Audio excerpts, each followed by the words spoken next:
Welcome, my friend. I want to share something with you today, something that's not just a fleeting whisper of inspiration, but a profound truth that can reshape the very foundation of your existence. This isn't one of those quick fix videos where I rattle off 5 generic tips to improve your life and then vanish into the digital ether, leaving you with a temporary buzz that fades before you've even closed the tab. Now, this is different. This isn't about superficial motivation that pumps you up for 10 minutes only to let you crash back into your old patterns. This is about something far deeper, more authentic, and infinitely more transformative. We're diving into the core distinction between a life filled with serenity and one plagued by unnecessary suffering. In the world we inhabit today, a chaotic, relentless arena where everyone seems hell-bent on eliciting a response from you, people provoke you, deliberately. They hurl insults, not out of truth, but to seize control over your emotions. They ignore you, not because you're insignificant, but to chip away at your resolve, hoping you'll crumble. They fabricate lies and rumors not for justice, but simply to witness your unraveling. And here's the heartbreaking reality. Most people fall right into the trap.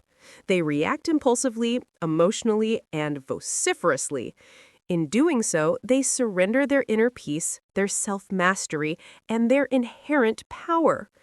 The tragic irony is that the vast majority don't even recognize how they're sabotaging their own lives through these knee-jerk reactions. That single heated argument that shatters a lifelong friendship, that impulsive text message that severs a budding relationship, that fleeting burst of rage that alters the course of everything, these are the casualties of unchecked emotional responses.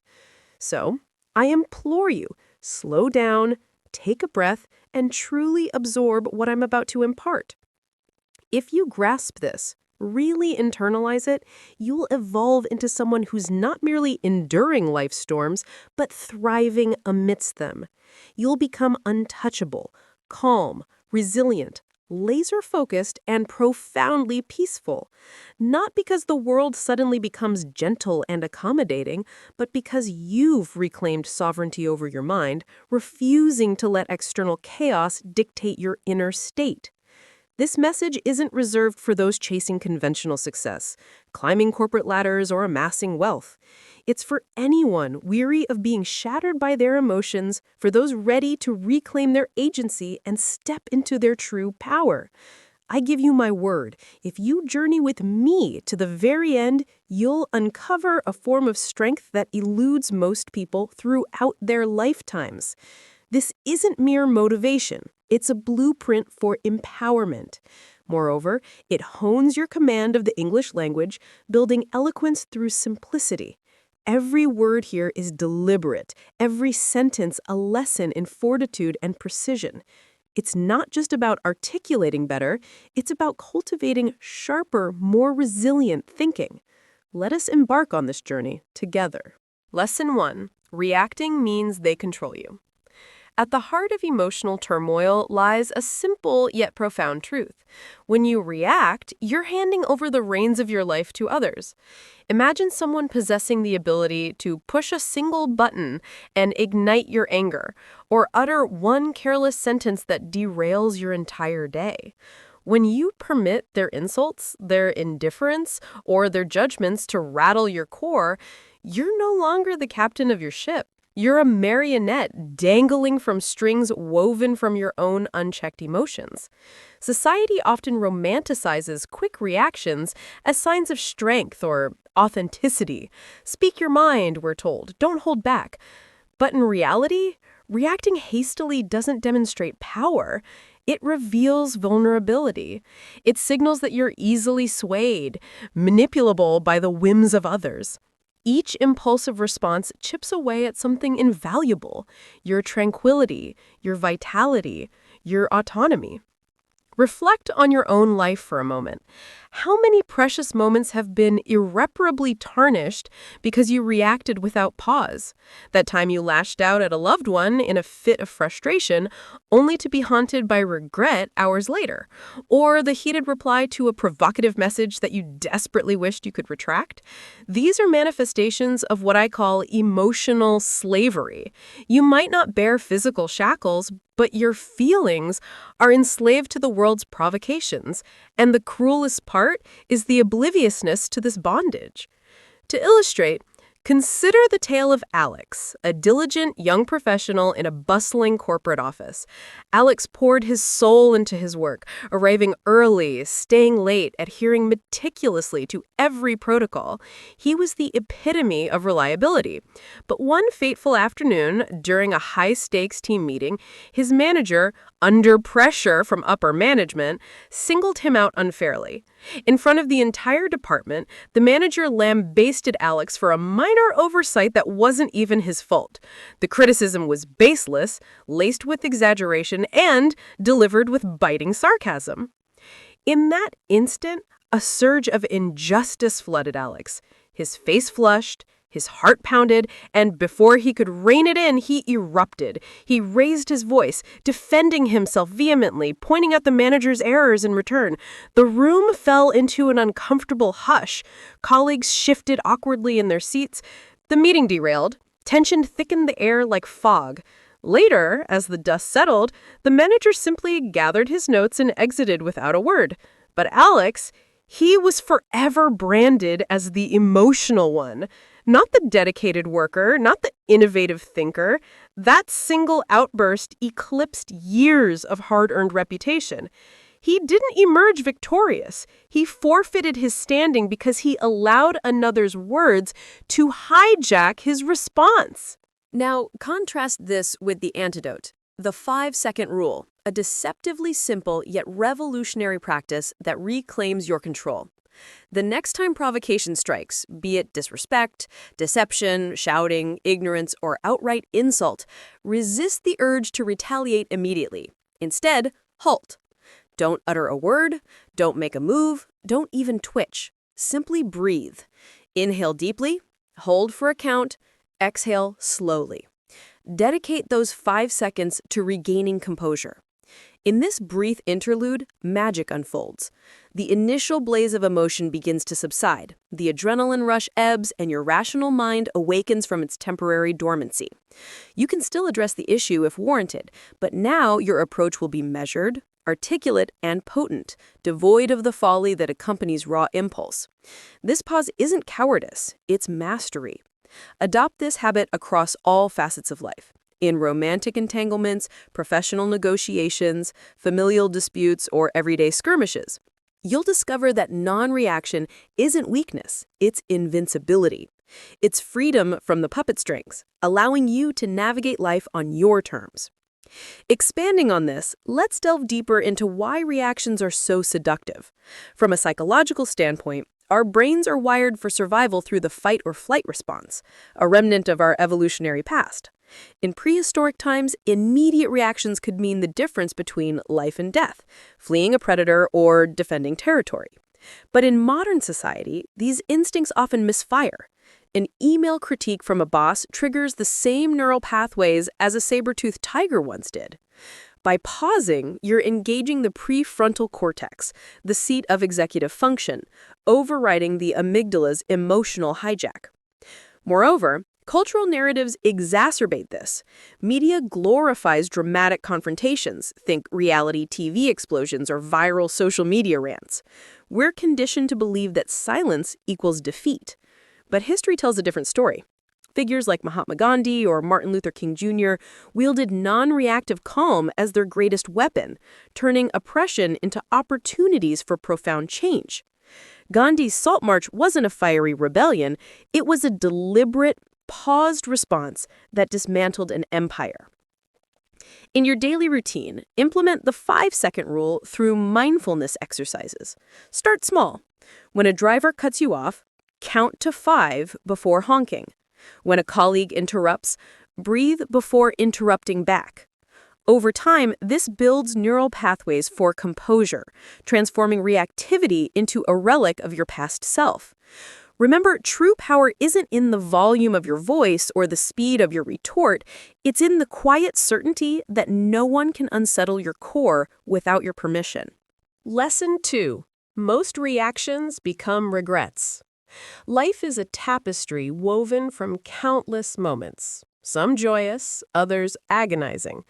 Among the latter, few sting as sharply as those we wish we could rewind and erase. A hasty message sent in fury, a cutting word hurled in defense, a shout that echoes long after the echo fades, a decision birthed from unbridled anger or fear. These are the ghosts that haunt us, not because of the initial provocation, but because of our ill-considered response. We don't lug around the weight of the insult inflicted upon us. We carry the burden of our own reaction. The failure itself might fade, but the emotional collapse in its wake lingers. The problem passes, but the regret from our handling of it endures. Many equate swift reactions with authenticity. I'm just being real, they say.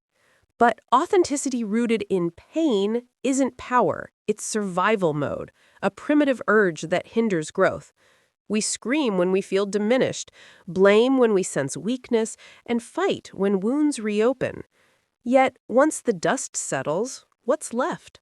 A cocktail of guilt, shame, and what-ifs. We berate ourselves. I should have bitten my tongue. I should have paused. I should have let it slide. By then, the damage is done. Words can't be unsaid, actions can't be undone, and memories don't evaporate.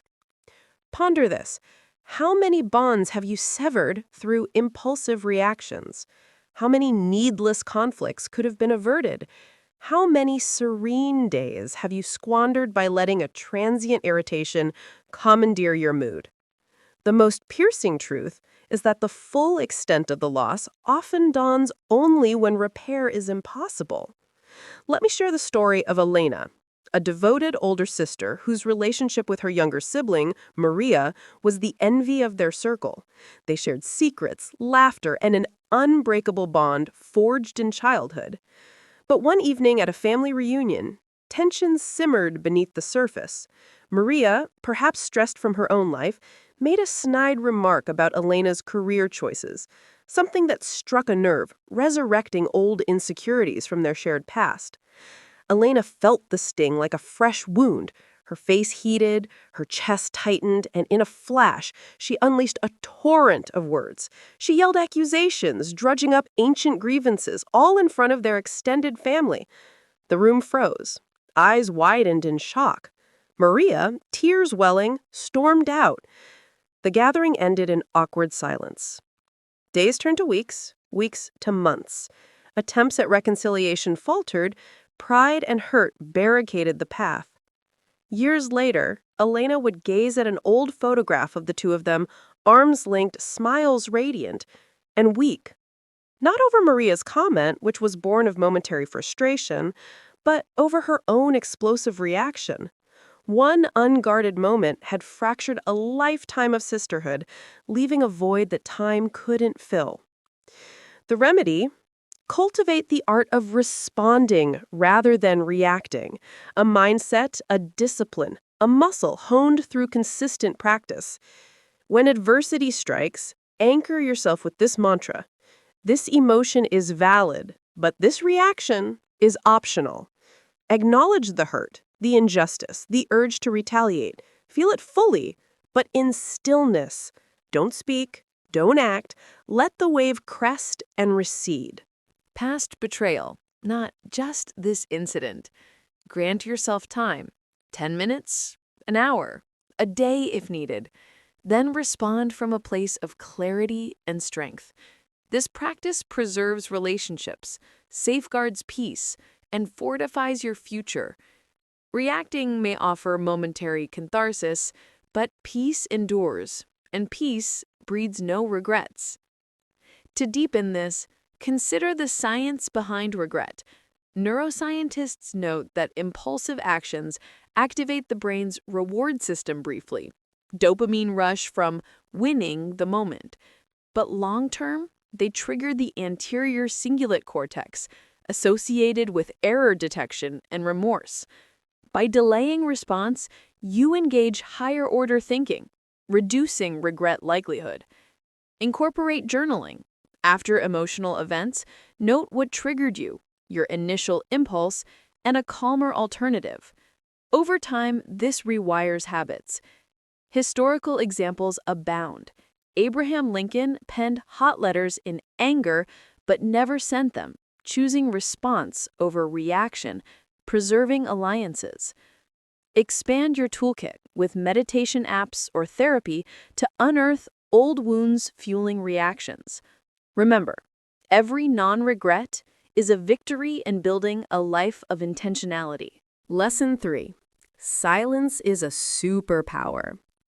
In a world obsessed with noise, endless chatter, debates, justifications, and proofs of superiority, the true masters are those who embrace silence. Society equates volume with strength, viewing quietude as timidity or defeat. If you don't speak up, you're weak, the narrative goes. But this is a profound misconception.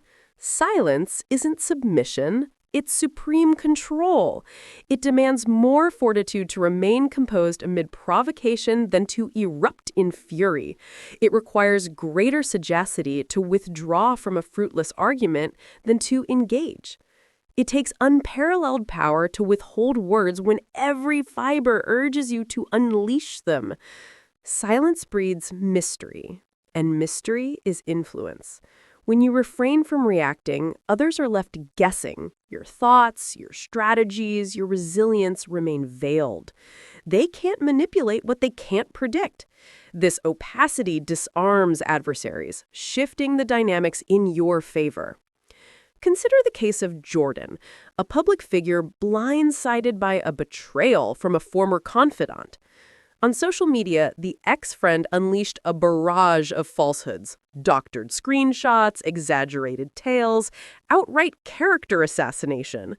The online community buzzed, anticipating Jordan's counterattack, a fiery thread, a live stream defense, something to set the record straight. But Jordan chose silence. No posts, no statements, no engagements. Whispers labeled him cowardly, complicit, defeated. Yet he held firm. 6 months later, the truth surfaced organically. The accuser's lies unraveled through third-party evidence. Suddenly, Jordan's restraint was hailed as elegance, poise, and unassailable strength. While others had clamored, he had triumphed quietly, his dignity intact. The key? Wield silence as a strategic tool, not a default weakness. You needn't counter every slur, elucidate to every skeptic, or defend against every misconception. Sometimes the most eloquent statement is none at all. Let silence amplify your presence. Practical applications. In heated exchanges, respond with, "I understand," and disengage. Let their venom self-consume. In gossip storms, abstain. Truth ascends unaided. In disdain, meet eyes wordlessly. Your composure speaks volumes. Psychologically, silence activates mirror neurons in observers, prompting self-reflection. Evolutionarily, it's akin to a predator's stillness before striking, calculated, potent. Practice through role-playing scenarios or silent retreats. Icons like Nelson Mandela use silence and imprisonment to forge unbreakable resolve, emerging to lead a nation. Silence isn't absence, it's presence amplified, a superpower for the discerning. Lesson 4. Not everything deserves your energy. One of life's gravest errors is dissipating your finite energy on unworthy pursuits. Battling every slight, defending against every accusation, proving yourself to every detractor, replying to every provocation. It appears valiant, but it's a path to exhaustion, fractured peace, scattered focus, and a stalled destiny. Understand this: your energy is a precious resource, limited daily. Squander it on trivialities and you rob your aspirations. Feed it to gossip and goals starve. Invest in hatred and love withers. Devote it to drainers and wonder at your emptiness. Some provoke for sport, craving your disruption to validate their ego. Engage, and you forfeit your world for theirs. Take Sophia, a promising college student, intelligent, disciplined, visionary. Rumors of cheating tarnished her reputation. Whispers, sidelong glances, social exclusion. Furious, she countered with online manifestos, explanations to all, sleepless nights in defense. Focus waned, studies suffered, dreams dimmed. She lost not to the lies, but to misallocated energy. Years on, she reflected, I didn't fail because of their words, I failed because I fought what didn't matter. Safeguard energy like treasure. Prioritize. What advances me today? Ignore the rest. Don't explain to willful misinterpreters. Words won't sway them. Respond only where growth blooms. This isn't retreat, it's strategy. Peace lies in selective battles, not exhaustive wars. Energy management science. Circadian rhythms dictate peaks and troughs. Mindfulness conserves. Historical strategists like Sun Tzu advocated winning without fighting. Daily audit. List energy thieves, set boundaries. Visualize energy as currency. Spend wisely. Thank you for watching this videos. If you found this video insightful, please like, subscribe, and share it with others. Let us know in the comments what other historical figures you'd like us to cover. Until next time, stay curious, stay informed, and let's keep history's lessons alive.